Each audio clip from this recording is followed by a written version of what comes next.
का टॉपिक हम पढ़ेंगे वो पढ़ेंगे स्टेट ऑफ माइंड।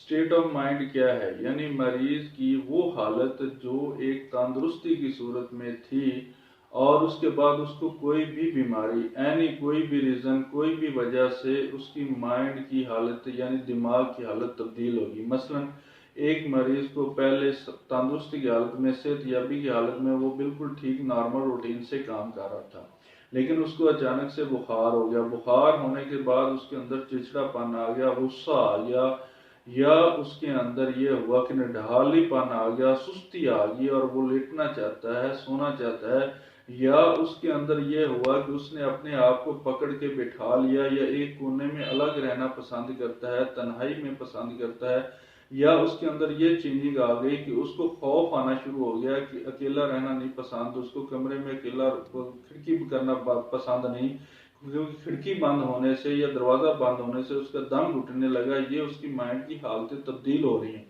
यानी बीमारी की हालत के अंदर उसकी माइंड स्टेट चेंज हो गया। इसको हम लेंगे, इसको कहते हैं mind state, mind of state, यानी माइंड की हालत। तंदुरुस्ती की हालत में उसकी क्या कैफियत थी और बीमारी के अंदर उसकी दिमाग की क्या कैफियत है, उसके अंदर जो डिफरेंस आएगा उसको हम लेंगे। उस डिफरेंस पे जब हम काम करेंगे तो उसकी सही मेडिसिन को अप्रोच कर पाएंगे। जब उसकी सही मेडिसिन को अप्रोच करेंगे तो वो उसमें चंद सेकंडों में मिनटों में असर करेगी और उसको मरीज को क्योर कर देगी।